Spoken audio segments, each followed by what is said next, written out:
Good afternoon, and thank you all for taking the time to join us here this afternoon on our webinar. Look, here in Tirlán, we're acutely aware that many of you have and are looking at fodder management over the months ahead. And to assist you with this decisions you're going to make, we're hosting this webinar with our ruminant nutritionist here in Tirlán, Elaine Brady, Teagasc's Sandra Hayes, who works very closely with us on the Future Farm programme, the Teagasc Tirlán Partnership Future Farm programme. And importantly, we're going to hear from two of the farmers who are participating in that programme, Stephen Fitzgerald from Waterford and John Ryan from Tipperary. So look, firstly, to kick off the webinar, we're going to hear from Sandra Hayes, who will talk to us, maybe give us an overview, a snapshot of the Future Farm programme, and then leaning into fodder budgeting, what it is, and the key actions that John and Stephen have taken on their farms. Look, so with that, maybe Sandra, I'll ask you to kick off the discussion, and I understand you have some slides to present. Thank you very much, Thomas. I'll share my screen there now and get started.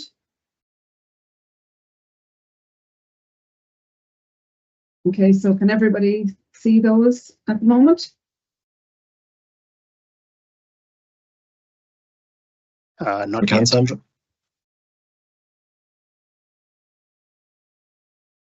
And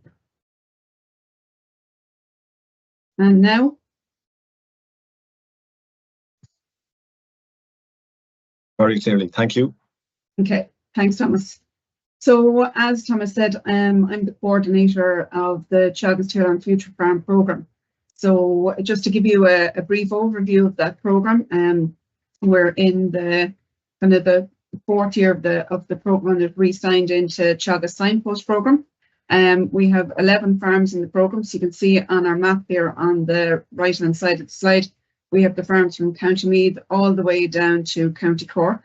And as I say, Stephen and John are with us today on this call. The average hectares farmed by the Montfort Farms is roughly 124 hectares. The average herd size is 224 cows. The milk solids, that was the average milk solids for the group was 484 kgs milk solids per cow for 2023. And the average tonnes grown last year was 13.3 tonnes of dry matter per hectare. The average EBI of the 11 farmers is 226, and the 6-week calving rate is up at 83%. And all these figures are based on data that we've collected for the programme for 2023. So it kind of gives you an overview. Now to give you an overview of the current grass situation. So I got this information from the current Teagasc Grass 10 newsletter that goes out to a lot of farmers every week. And just from the dairy farm situation on pasture base at the moment. So these would be the farms that would be doing regular covers every week to 10 days to a fortnight. And the average farm cover at the moment is 781 kgs of dry matter. Now, as heading towards the middle of September, we would be hoping that would be higher, up around we'd be building covers up to between 950 and 1,000 kgs of dry matter. So we are back a bit. The cover per cow at the moment is 257 kgs of dry matter per hectare. Growth is nearly matching demand. So demand is at 43. So that's the demand of grass, of the need on the farm. And the average growth rate to match that is 49. So it's slightly above demand, which is good to see. We would like to see that a little bit higher, but due to weather conditions, that we're not seeing huge growth rates. The average pre-grazing yield is just over 1,300. Normally at this time of the year, we would be seeing a little bit higher. The farmers would be going into a little heavier covers. And the grass, the average grass diet at the moment is 13 kgs of dry matter grass with 4 kgs of meal and a kg of silage. So that's kind of typical at the moment, whereas normally this time of the year we would just see mainly grass and maybe, you know, a couple of kgs of meal. But due to the fact the farms are trying to build, growth is back, we're needing that bit of silage in the diet. So moving on to what our webinar is about today, about the fodder budget. Well, simply, I'm always asked, what is a fodder budget? So a fodder budget is a calculation on your farm of all the silage, all the straw that you're going to feed to your livestock over the wintertime. So as you can see here in these pictures, we would measure the length and the width and the height of the pit in meters and convert that into grass dry matter, which I'll show you on a further slide. We'd also take into account the straw and all the round bales on the farm. And you'd ask, like, why would we do that? Well, to get a bit of accuracy, if we have X amount of stock and we don't have the same amount of silage to feed them over the winter, you could be running into a deficit. So by measuring, you find out what you have. The next step then is to calculate all the livestock that you're going to feed. So that could be the dairy herd minus any culls or cows not in calf, all the young stock that was born in the farm. So these calves here in the springtime, they're going to be weanlings. And then over the right-hand side, you're going to have in-calf heifers as well. So they would be the main three components of the livestock in the budget. So what I have here is, it is a lot of figures, but I'll talk through it. This is John Ryan's fodder budget in 2024. So over the last 2 months, we have calculated John's fodder. So what we've done is we put in all the cows, all the knocked ones, and all the 1 to 2 year old stock that are going. And this is up in this top section where my mouse is hovering about at the moment. So you're putting in all the livestock. The next step that you have is, in John's, you'd be putting in pit measurements, but in John's case, he doesn't have silage pit. He uses all round bales, so there's nothing in there. And then we put the total in here of 1,600 bales. So when you compute this into the Pasture Base Ireland programme, it gives you the number, a summary of number of days. We have down here in the yellow line here, we have 170 days. And when you divide that by 30, that equates to about 5.6 months of silage. So John will comment on that, like why that is his target for stock. For his fodder budget. On the next slide then we have Stephen's. So Stephen's fodder budget, as the same with John's, we've done it over the last number of weeks. So we put in preliminary, if there was 1 pit of silage, we see where you are, we do estimates then for a set, but at the moment now all the silage is in, so we were able to finish off the budget. Same thing again, all the cows, the 0 to 1s, the 1 to 2s, and stock bulls are inputted. And the good thing about this in the budget is, you know, depending on the cow type that you have, you can adjust the weight of the animal that you keep over the winter, and that will calculate the kgs of dry matter that animal is going to eat on a daily basis. So it's a very flexible budget that's able to account for what the weight of your stock and the numbers of your stock. Once again, the next section, the pit forage. So we have the measurements. Myself and Stephen just got the meter wheel and we measured the pits and took a good estimate, a couple of measurements to get the height of the pitch, which some people find it difficult. So usually I would take 3 measurements and take the average, put that all in. Plus in Stephen's case, we have round bales as well, put into the budget. And we put in down here as well for other fodder, and there's 2.14 hectares of kale that's growing on the farm at the moment. And we put in an estimation of 5 tonne of dry matter for that crop, and we will adjust that closer to the time when Stephen starts to graze it. So the same thing again, down to the yellow line here, the number of days. So in Stephen's case, 147, divide that by 30 for 30 days in a month, and there's 4.9, nearly 5 months of silage. So they're very secure in, you know, what they have, and they'll explain later themselves why we do this process of a budget. So just a couple of things to kind of finish off on key call-outs when planning for the autumn and spring. Please do the fodder budget now. It's so much easier. You know, if you have a surplus, that's great. If you have a deficit, you can plan now. Don't wait to find any solutions. You can deal with it now. And some of those solutions might be sourcing quality for fodder off a reliable source, doing a grass budget to see what grass you have on the farm that might be able to stretch silage stocks. Talk to your advisor about that. Selling any surplus stock that's out there, maybe cows not in calf. Cut any surplus grasses, bale silage if you have it now. Get them heavy covers back into your last rotation as quickly as you can, and look at meal alternatives. And I think Elaine is going to talk about that in her presentation. So we'll take questions at the end. So thank you, Thomas. Yeah, Sandra, thanks very much. And it's clear, I'm picking up 2 messages from that. One, there still is time to take action regarding fodder budgeting and fodder management. I think what you've clearly set out there is some of the key actions which can be taken right now. I know that here in Tirlán, Elaine, we have done a recent snapshot survey of some of our suppliers regarding where they are in the whole area of fodder and fodder availability for the back end of this year and into early next year. Maybe you might go through with us where that is and some guidance that you're issuing to us around how we can look, deal with the gap if one exists. So look, Elaine, over to you. Maybe look at which for your few slides, and maybe a reminder just before you do start.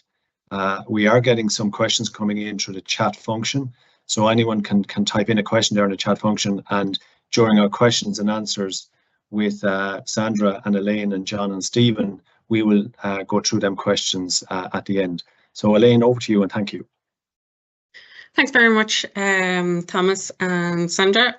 So yeah, as Thomas was saying, we did a follow-up survey there just over 2 weeks ago now to all our milk suppliers in the Republic of Ireland, and we got 400 responses out of that survey. And the aim was to get a snapshot of what's happening actually on the ground. So the results came back kind of in terms of the grass scenario. So around a quarter of those respondents were on target for building covers. However, the rest are either struggling to build covers or are not building any covers at all due to the low growth rates that we've been experiencing over the last number of weeks, typically for this time of year. And I suppose the actions that those respondents are doing to try and reduce demand on grass, it was either increasing concentrate feeding or a combination of concentrate and silage feeding, removing any surplus stock, and trying to get rid of any cull cows early, whether they're empty or unproductive, whether that's high somatic cell count cows or low yielding cows. When it came to winter fodder stocks, again, nearly a third of those respondents had sufficient or have secured 100% of their fodder requirements. However, that didn't include a reserve up and above that what they needed for the winter. And then the remaining, so around 73%, had secured 80% of their winter fodder, so there was still a gap there to be filled. Now, I know in the last 2 to 3 weeks, there has been third cuts being made, and a number of third cuts still to be made there for the remaining of the week and into next week.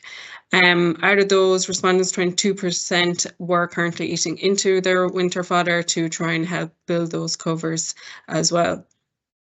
So in terms of what solutions were going to be used to fill that deficit, so there was a combination of solutions. So majority were planning to make third cut, and also were planning on reducing stock numbers. But then there was also sourcing of additional fodder, whether that was maize silage or whole crop or any beef that was available, to try and stretch and increase those fodder stocks. So that was a quick snapshot of what's happening on the ground, and very reflective of what we're hearing on the ground as well. So just a few quick samples of diets to try and stretch fodder, particularly over the next few weeks, and try and extend that grazing as much as possible over the next few weeks. So in scenario 1, there is a bit of grass covers being built up and some surplus silage available. So this is a general diet, a simple diet that we've used over the past to stretch grass. So it's 6 kgs of dry matter of graze grass, 6 kgs surplus grass silage, and then 6 kgs of parlour feed.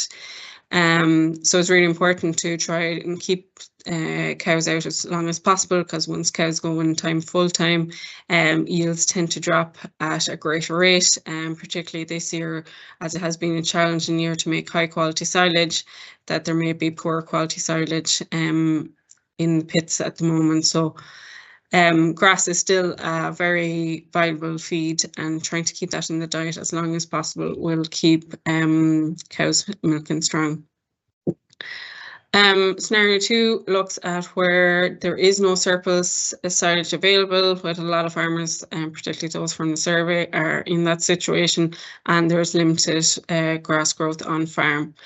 So this is a diet for those in that situation. So restricting that grass to 5 kgs of dry matter per day, topping that up then with 8 kgs, up to 8 kgs in the parlour, and then bringing in that digestible fibre in terms of soil hulls of 4 kgs, and then filling that with long fibre then with straw of 3 kgs, and that brings you to that 18 kgs of dry matter that cows require. And this is a good strong diet to keep cows milking. So it's better to feed now when you get a return on feeding rather than delaying it into late September or into October, where you'll be feeding increased levels of supplementation and not getting return on that in terms of milk yield, and will cost then longer in the long term. So when it comes to stretching grass silage, when it comes to the winter, as Sandra mentioned earlier, it's really important to act early when there's time and options available, and not hope for a short or kind winter. So a good thumb rule is feeding 1 kg, whether that's straw, straights or concentrates, will reduce silage demand or save on silage by 4 to 5 kgs of fresh weight.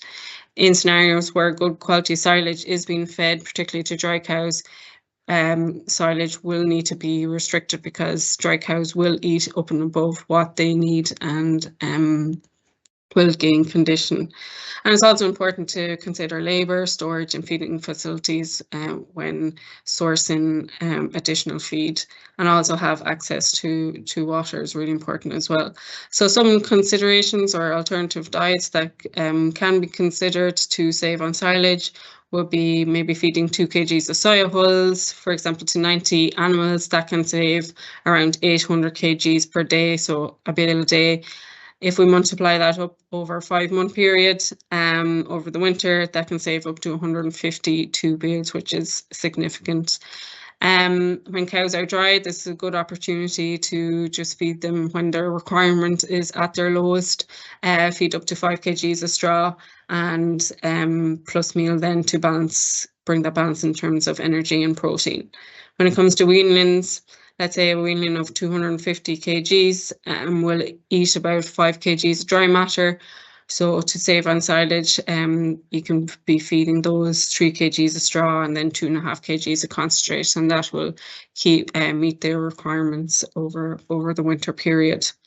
Just a quick practical advice when you are looking at feeding alternatives and making up a diet, just to always ensure that 50% of the diet is made of long fibre, just to keep that rumen functioning and healthy. So just to keep that in mind. So that's it. Thank you very much, Thomas. Yeah, Elaine, thank you very much for comprehensively going through some very clear guidance, for the time ahead as regards the types of feed. And maybe straight away we have a question here, Elaine, before we go to John and Stephen, which is being asked by one of our attendees. How much can I feed of straights, for example, soya hulls? And is there a rule of thumb or a guide on that maybe you can clarify, Elaine? Yeah, so straights are depending on the straight. So typically for soya hulls and beef pulp, you can be feeding up to 6 to 7 kgs. On that, while palm kernel, we'd limit that around 2.5 to 3 kgs, because it's less digestible. It's not as palatable as your other straights, and doesn't bring the same amount of energy as soy hulls or beef pulp. Just to keep in mind when you are feeding straights, to always make sure that there is minerals coming into the diet. If you're not feeding concentrates along with your straights. Okay, yeah, and Sandra, in the early part of your presentation, you set out the footprint of the Future Farm programme that you're very much involved in. And while Stephen is Waterford and John is Tipperary, I see there on the map, it's ranging from up in Meath in terms of the Mullins participating up there, Jack Carney in Cork, and then across to Nolan's and then Murphy's over in Wexford. What variability are you noticing amongst the Future Farm participants, Sandra, as you've done the fodder budgets in terms of their readiness and preparedness for the autumn and the winter and into the spring? Yes, Thomas, there's no doubt there's huge variability out there at the moment. It's pretty much like what Elaine has covered there in the survey. And I often get criticism of the 11 farmers there, they'll all have it right. You can't have it right if the grass is not growing, you know. Yeah. And we've seen that. So, for example, there are farms that have done up the budget and have seen it short already, and that they have actions put in, like what Elaine was mentioning there with the soil hulls. They've gone about and secured loads of those ready to be delivered during the winter period. We've done up winter diets with weanlings to see how much silage that would save. So there's huge variability, and in some of the cases as well, silage had to be bought in, you know, to secure for them to get their 4 to 5 months that they wanted on the farm.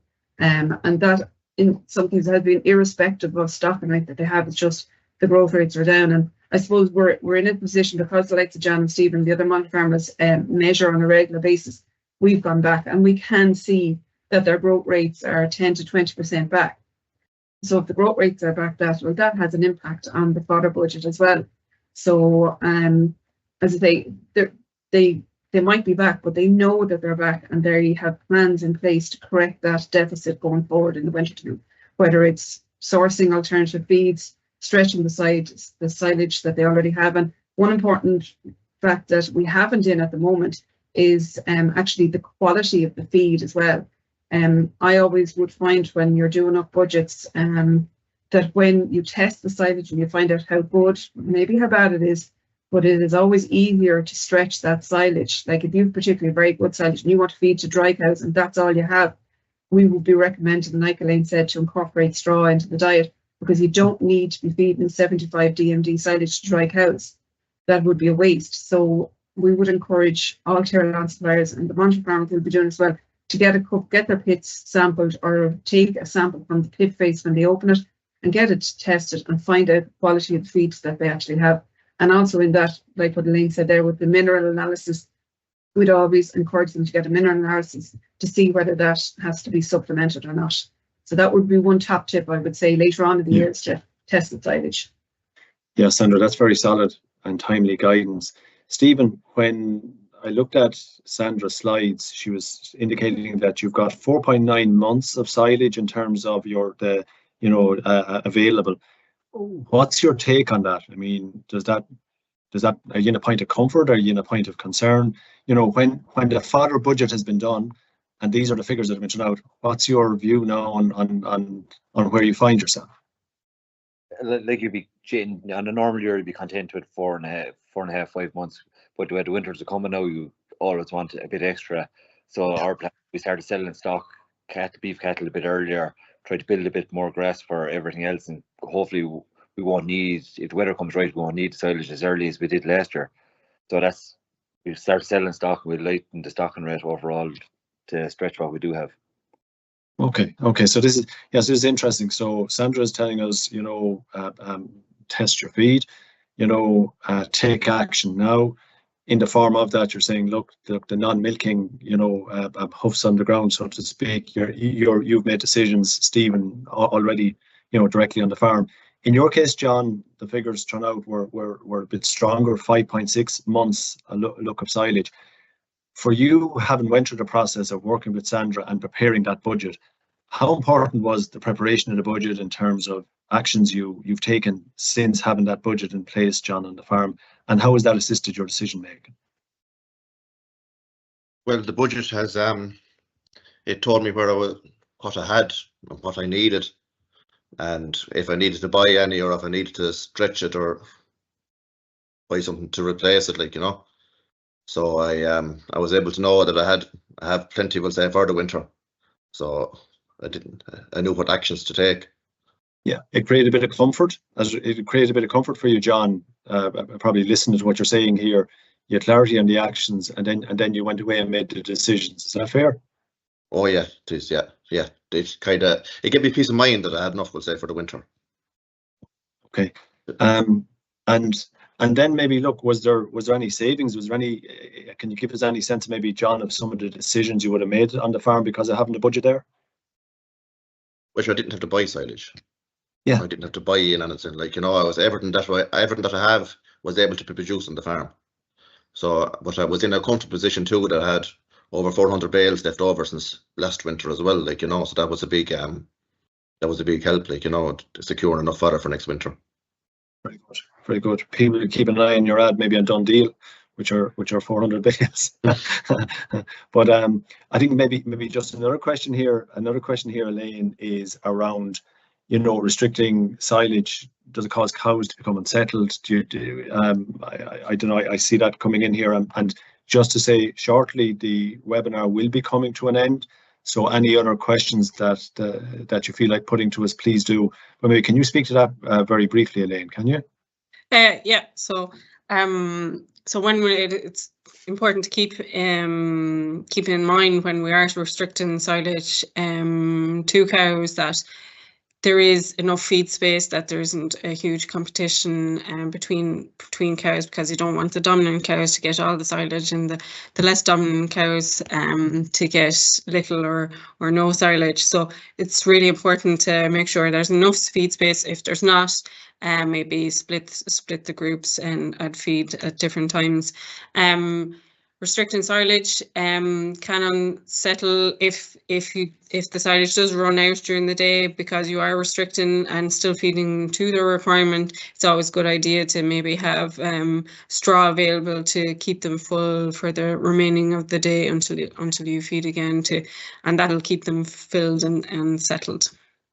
Okay, Stephen, generally here, what guidance would you give to fellow Tirlán suppliers right now, look, in terms of fodder management and fodder budgeting at the moment? Figure out what you have and act in time, I'd say, is the easiest thing. Like Led said earlier, there's no point running out in December realizing I milked cows too long, didn't put in feed in time and things like that. And like, you have to plan for next spring's grass as well. Like, if you're tight silage into the yard now, there's no point grazing until the end of November, start of December, and having no grass next spring as well. Like, them plans are going to have to be made in the next couple of weeks, what you want for next spring. So it's all small things now, just planning time is the main thing, I think, you know. And Sandra, in terms of closing out paddocks and preparing for the spring grazing, just the thought process at the moment, and I know over the weekend the weather broke a bit, you know, guidance really around, you know, rotation and the last rotations of grazing. What's the steer at the moment, Sandra? Okay, so depending on the situation, whether you have built or not, the first thing I would encourage farmers to do would be to walk the farm. Whether you do what like Stephen and John do and measure on plaster base, that's irrelevant. I would make sure you get out there, walk the farm. And if you're coming to the first week of October, when people would normally start their last round, I would divide the farm up into possibly 30-35 days and have that allowance to ensure that you have grass in the cow's diet for as long as possible. And then you'll have to work backwards. That will all depend, I suppose, on the silage stocks, as Elaine said there. You know, some people are very short. They might want to delve into silage stocks that early, so it could be a shorter rotation. I've gone through so many years now, Thomas, and seen so many different scenarios and I know this, I've seen this at plenty of courses I've done. Hope is not a strategy, and we all hope that more grass will grow. So all I would say is that this situation changes literally sometimes on a couple of days to a week. So my advice to the farmers would be, like Stephen and John have done and said there, is to, you know, plan now, you know, walk the farm, see where they are. It's surprising when they haven't been up at one end of the farm to the other in maybe a week or a fortnight, and there could be, you know, a bigger cover of grass there than you think. So my advice would be to measure the pits, to work the budget, and to walk the farm on a regular basis. And as I say, hope is not the strategy, but we do hope that there's more grass in the system than predicted. Yeah, and you know, Sandra, look, the clarity of that, look, around taking the action now is probably a good place to bring the discussion to an end. And maybe just to Elaine, one last piece request for you is, if there was one action, you know, you'd say to a Tirlán farm family supplier to take now, what would that one action be? It will be, yeah, looking at your grass that you have at the moment, kind of looking, so scanning is happening at the moment, I suppose, rather than waiting. Look at your scanning results, see which cows are empty, and get rid of them as quickly as possible and not wait until the end of lactation when you're already housed, because getting rid of those unproductive cows, those empty cows now will save on that little bit of grass and silage over the next few weeks and into the winter, rather than waiting later on when it's too late and you've started eating into your winter fodder. Yeah, that's sound advice as well. And look, John, just as we finish, that all makes sense to you? There's nothing extra you'd add? No, I think technically everything has been covered. Just let people will say just study what they have, like, you know, measure what they have and make a plan now. Okay. Well, look, maybe as we bring the webinar to a close, it falls to me really to thank everyone for taking the time, our listeners or viewers for logging on and for taking the time to join the webinar. You know, to Sandra, to Elaine, to Stephen, and to John for giving of their time to participate and to prepare the slides. You know, and look, our Caroline and Twanda who have supported us here in the background to bring this webinar to life.